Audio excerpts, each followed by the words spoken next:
छतिया रे कियो चौकी में दाब देले छतिया कियो चौकी में दाब देले छतिया रे कियो चौकी में दाब देले छतिया आई रहे घरवा भैया के यारवा आई रहे घरवा भैया के यारवा हम यंगा बिछावनी खटिया कियो चौकी में दाब देले छतिया रे कियो चौकी में दाब देले छतिया कियो चौकी में दाब देले छतिया रे कियो चौकी में दाब देले छतिया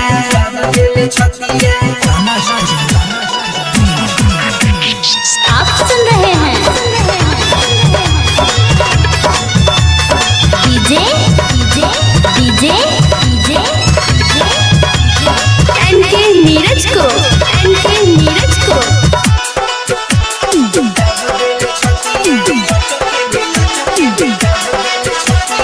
हमारी बहनी सुनाई सखिया कहिए से बनल बा भैया के सखिया हमारी बहनी सुनाई सखिया कहिए से बनल बा भैया के सखिया सभी कोई सुता रहे आधी रात के उठना है सभी कोई सुता रहे आधी रात के उठना है अधैला सजा के में बांध के कमरिया के टूटल बैठे रीढ़ के पटिया रे किया चौकी में दाब देले छतिया किया चौकी में दाब देले छतिया रे किया चौकी में दाब देले छतिया आई रहे घरवा भैया के यारवा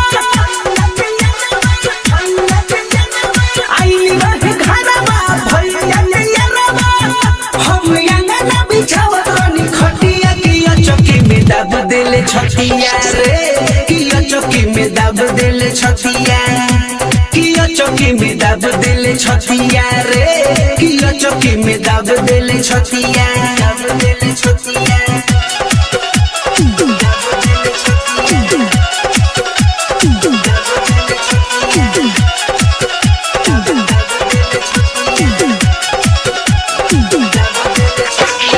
विजय के कुछ ना बुझाइल मातल जवनिया में नहीं सुझाइल राइटर विजय के कुछ ना बुझाइल मातल जवनिया में नहीं सुझाइल ठीक नहीं पड़लो से आगे से बताइला ठीक नहीं पड़लो से आगे से बताइला हम कैसे छुपाई अब बतिया गड़बली बगलिया पदतिया रे किया चौकी में दाब देले छतिया किया चौकी में दाब देले छतिया रे किया चौकी में दाब देले छतिया आई रहे घरवा भैया के यारवा आई रहे घरवा भैया के यारवा हम यंगा बिछावनी खटिया किया चौकी में दाब देले छतिया रे किया चौकी में दाब देले छतिया किया चौकी में दाब देले छतिया रे किया चौकी में दाब देले छतिया